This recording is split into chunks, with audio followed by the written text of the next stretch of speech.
All right, well, thank you all so much for being here today. It's always encouraging to see so much interest in our schools and in putting students first, where the focus should always be. As legislators, we have a responsibility to students, teachers, and parents to make Minnesota the best state for education in the country. But right now, our schools have made it clear to us we are moving in the wrong direction. Across the state, we're hearing more and more about serious safety concerns and disruptions in the classroom, which are places that should be safe, calm, and focused on learning. Teachers deserve to feel safe and supported, and they should never have to fear retaliation for speaking up when something goes wrong. I had a teacher in my office last year. She was a St. Paul middle school teacher who was afraid to speak publicly for her job had been threatened if she dared to do so, telling me that in middle school, her students are carrying weapons to school and joining gangs just for their own protection. Middle schoolers. And my heart broke. She said that violence in school is far worse than we have any idea. And I have to tell you, as a mother, I have to say enough is enough. We cannot continue down a path where violence is overlooked or brushed aside. Parents, teachers, and students deserve to know that when something serious happens in a school, it will be addressed swiftly and quickly. That's why I introduced Senate File 676. What this bill does is make it so if there's a violent incident in your child's school, or if a weapon is brought into your child's school, that parents must be notified within 24 to 48 hours. This is very simple. I can tell you when I was right over in that room, I got 2 emails from my kids' school talking about very basic stuff. It is very easy with modern technology to notify parents about something this important. It also protects our teachers by putting them into the whistleblower protection portion of our statute.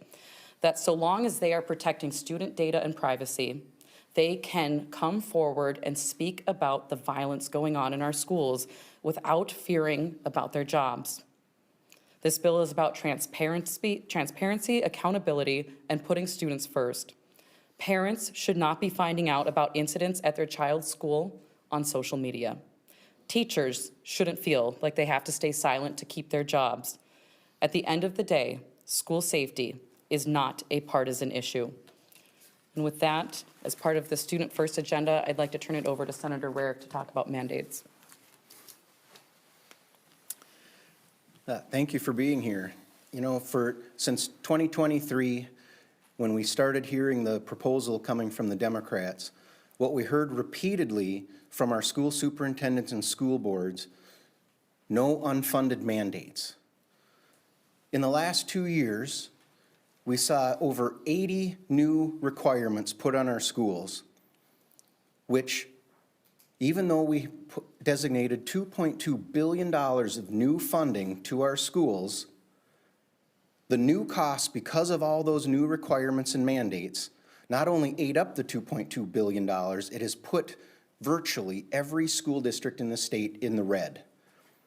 Because of all of these requirements that we have put on our schools over the last 20 to 40 years, the cuts that they need to make cannot come from administration. That's why we hear repeatedly the cuts are coming to the classroom, because that's the only place they can make the cuts. We have to continue to listen to what our superintendents and school boards are coming to us with to help understand what they can and cannot do within their schools around their budgeting and their funding. So for the last 2 years, we have been advocating the position to allow the local school boards to take a public vote to push back the new mandates from just the last 2 years and just the ones that are specific to K-12 education, to give them that flexibility. Our smallest school districts around the state just do not have the folks to manage this and incorporate all of these new mandates over such a short period of time. Now, when you ask them what are the hardest ones to deal with, repeatedly you hear 3. The earned sick and safe time, paid family leave, and UI. Now, none of those are specific to K-12 education, but they are the ones that they're the most worried about because of the fact that they collectively bargain with the teachers' union over what benefits should be available to the teachers and what shouldn't be and what best fits their budgets. But now on the state level, we've come in and said, you must do these, and it throws their negotiations completely out. But there are a lot of smaller issues that our school districts are also dealing with from the last couple of years. And to get into a couple of those, I'll turn it over to Senator Kreun. Thank you. I'm Senator Michael Kreun. Prior to being in the Senate, I was on the Spring Lake Park School Board, so I'm not unfamiliar with state mandates. I've had to deal with them, although over the last 2 years since I've been in the Senate, those mandates have gotten more crippling to our school districts. I represent 4 school districts, one being Anoka Hennepin, which has highly publicized some of its budget shortfalls right now. They've cut where they can cut from the central office, but with these mandates that they continue to have to deal with, it's getting increasingly more difficult for them to stay out of the classroom and to make cuts there, which will result in higher class sizes and things that parents really don't want. And it's really about priorities. That's what this comes down to. With a K-12 budget of between 23 and 24 billion, with the automatic inflator that has been put in there, we're over a $25 billion budget. And so there really is no reason that we have to cut key priorities that matter to our parents, our students, and our teachers. Even in our current budget environment with the looming $6 billion and even with the net zero budget targets, there's no reason to cut the key priorities. But that's unfortunately what we're seeing, at least under the governor's proposal. So what's key to balancing this budget without cutting priorities is the mandate relief, rather than some of the things that the governor is proposing to cut, such as teacher compensation through Q-Comp or community ed, special education services, and charter schools. When it comes to the mandate relief, I think one of the most egregious ones, and Senator Rarick touched on it, is the unemployment mandate. These apply to seasonal jobs, and these employees were not eligible for unemployment until the 2023 session. And these are employees that knew what the deal was. They were signing up for a 9-month job. And of course, if money were no object at all, of course it would be nice to provide this benefit to those employees. But money is an object. And when you have finite K-12 dollars, you have to make priorities. And this clearly shouldn't be one of them. And so what we're seeing here is it was originally funded for a couple of years. So this was one-time funding, but an ongoing obligation. There's a couple different proposals out there. One would fund it for another single year, another would fund it for 2 more years. But then what? And these mandates are going to cost statewide approximately $65 to $70 million a year. And what's going to happen when that one-time funding is over? Well, it falls on the local property taxpayers, or it just simply becomes another unfunded mandate on our schools. And so that should not be a priority over cutting teacher compensation, special education services, et cetera. Teacher licensure is another mandate that is hurting our schools. In 2023, the Democrats brought forward an education policy bill that eliminated numerous licensure programs that help bring highly qualified teachers into the classroom. And our students are behind in proficiency. Lowering the quality of teachers does a disservice to meeting their needs and setting them up for future success. So an added layer to this is that schools are already being forced into making staffing cuts due to mandates. They're spending all their funding to comply with these unfunded mandates and are being forced to consider cutting teachers, which are integral to our students' success. So our schools need more flexibility on teacher licensures. Another one is library aid, which I believe is about $16.11 per pupil. It's a new categorical aid that was added, and it tells schools where to spend this funding. And why would we further tie our schools' hands on how they can spend this money. Each school is different. They have unique challenges, unique needs, and so maximizing flexibility is the key here. And finally, another one is student support personnel aid. So we're forcing schools to hire new people on certain categories, even if people aren't applying for those positions. And if they can't fill them, that money, they don't get that money. And some of these are important needs, but again, the schools have different needs. They have different challenges. So giving them flexibility to spend these student support personnel aid money in a way that works for their district is critically important for these districts to be able to meet their budget needs. So we've been beating this drum for a while to listen to our schools. They're in unison asking for mandate relief, and that has to be a key part of how we move forward for the rest of this legislative session.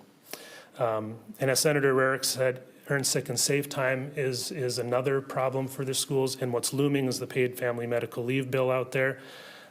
These are things that are negotiated with teachers.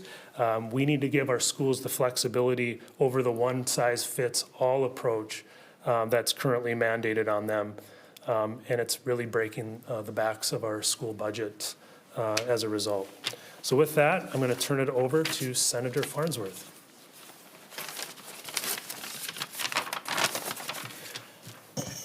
Well, thank you again for coming today. I'm Senator Rob Farnsworth, and in addition to this job as state senator, my regular job is in the special education department with the Hibbing School District. And so I see firsthand what these mandates are doing. In fact, I'm going to return in, I guess, the end of August, and at least 18 of my coworkers will not be back. And I say at least because they've so far announced 18 layoffs in the Hibbing School District, and they still have about $1 million to cut. So it's probably going to be more. And so this is part of the reason why I drafted a bill that would permit schools to opt out of any unfunded mandates, not even going just back to 2023, but if there's any unfunded mandates, schools can opt out of those.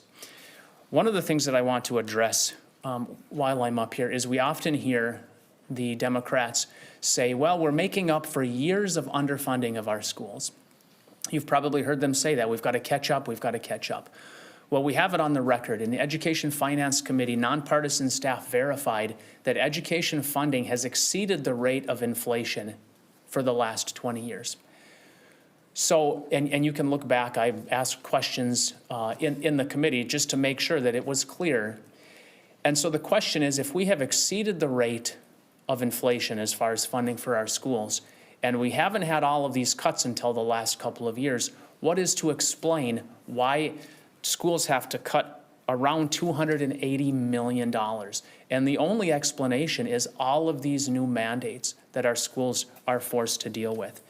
And in order to try and balance the budget, the governor wants to cut things like transportation for students in special education, special ed funding for charter schools, transportation for kids that are going to private schools.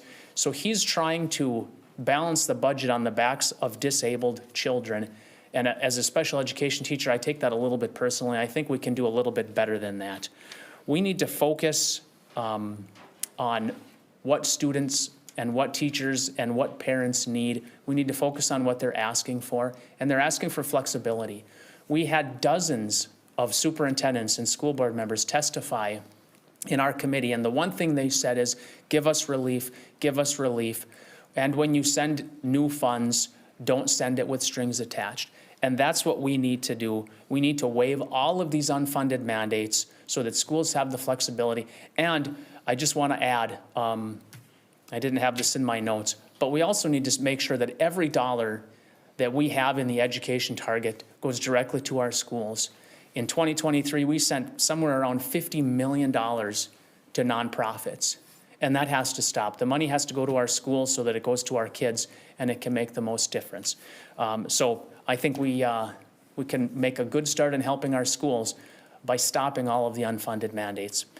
And I think questions, oh, okay.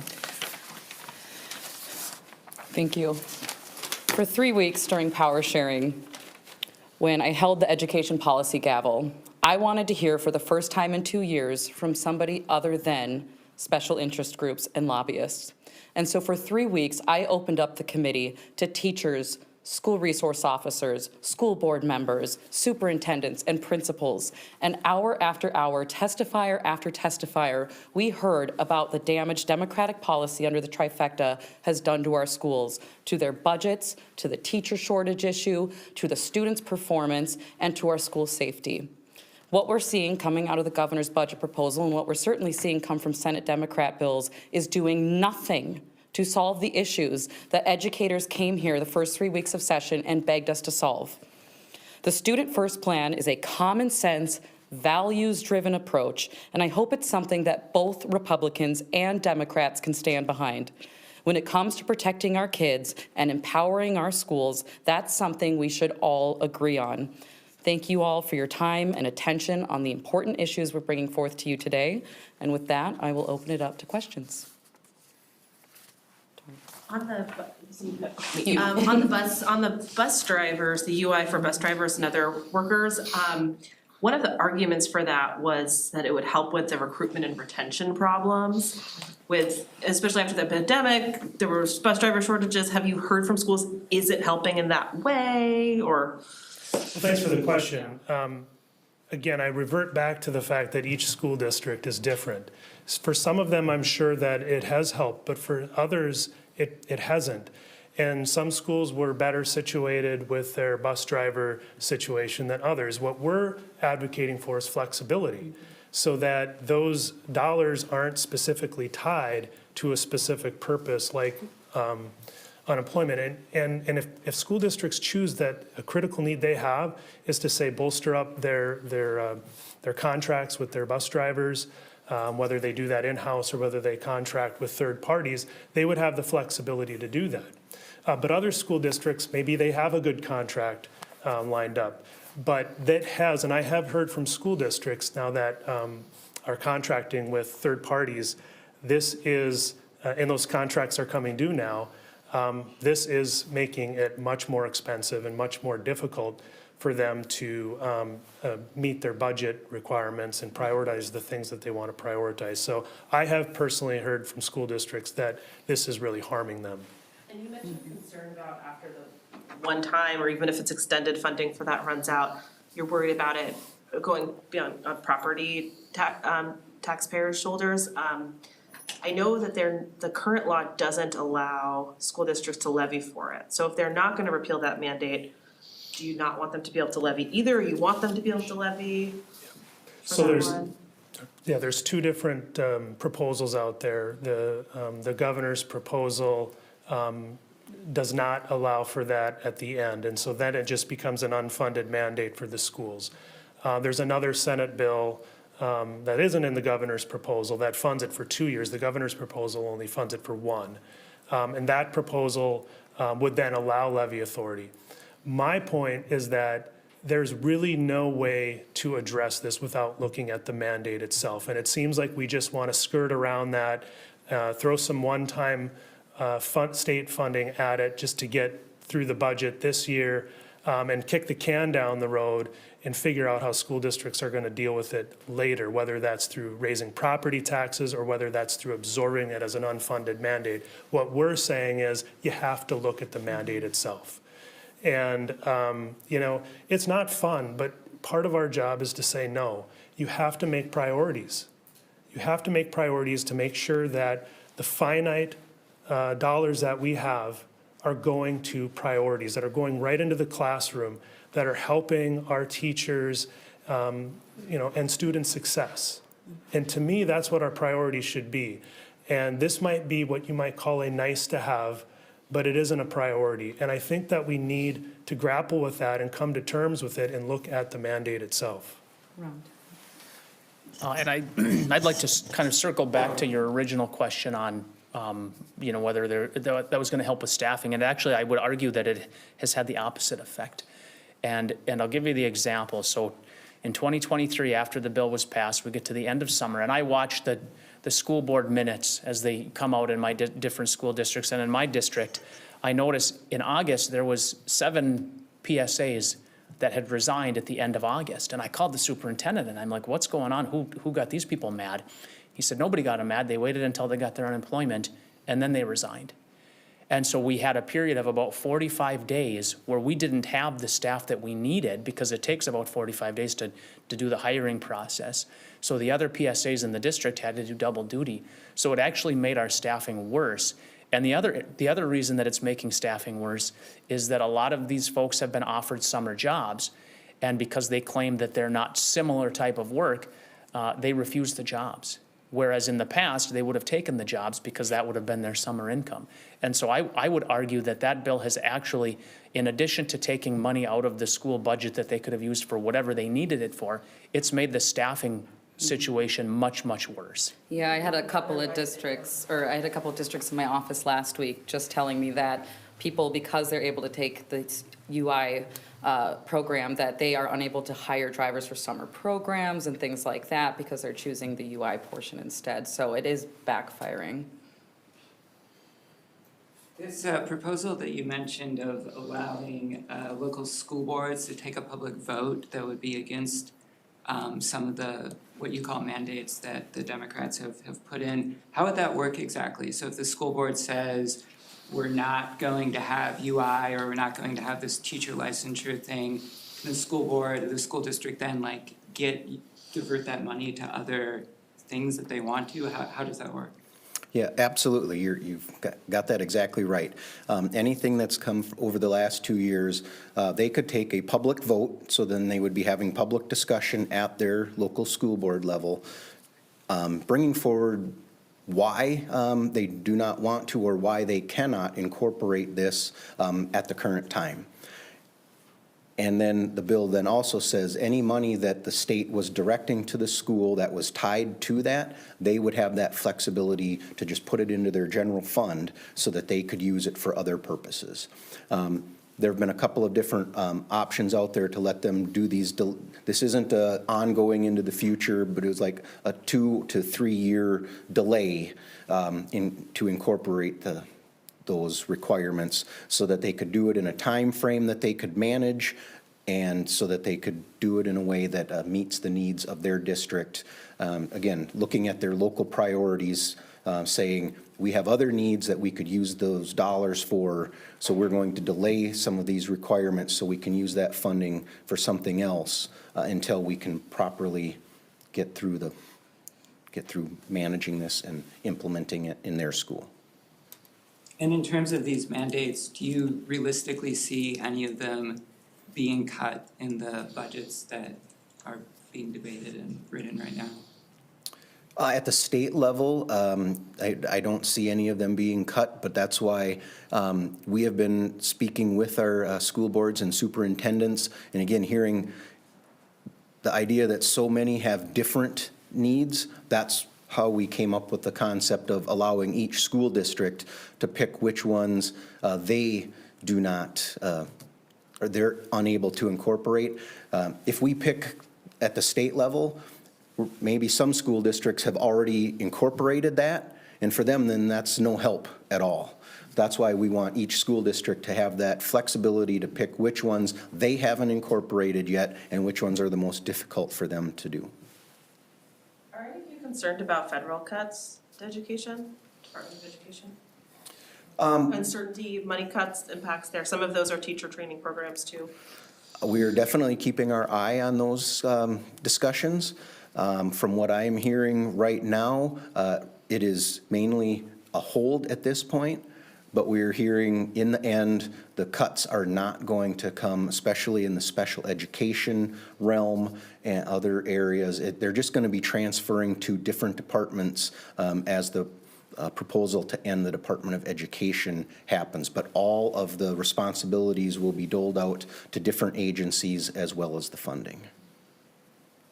You guys have any conversations with any Democrats in the Senate about this legislation? Anybody on board with it, or any conversations happen with the House where they have a little bit more power than y'all? Definitely having those conversations. There are at times, it seems willingness, but I guess when it comes time to vote is when we'll really know if the willingness is truly there or not. Yes, and not all of these mandates are popular, from my impression. The problem that we have is when, from a leadership level down, if they say one of their top priorities is to defend everything they've done the last 2 years, and then you start the conversation with that, it's not going to lead to a productive place. Because, with the looming $6 billion budget deficit in front of us, you can't just say, well, we're not going to change anything we've done. You really need to take an honest assessment, and if that happens, I think there is some probably room for some bipartisan agreement on here, but my sense is that they're just absolute, we're not going to give up anything that we've worked for and accomplished in their view the last 2 years, and I think that's unfortunate. Anything else in education? Real quickly, one area of possible cuts on the federal level is the agricultural department, which I think funds some of the free meals program. Is that an area that you would like to see cut, the universal free school meals? As somebody who voted for that last go-around, I can tell you I certainly see the importance in it. However, with how much it's going over budget, I have the Senate file for the Myers bill that was getting some traction last year in the House that basically says if you make $150,000 or more as a household, you are not eligible, but every student still gets free breakfast. It's the lunch portion that we would be trimming some of the fat off that program. I think that's a really common sense, middle of the road approach that hopefully we can get Democrats behind to make that a more financially stable plan.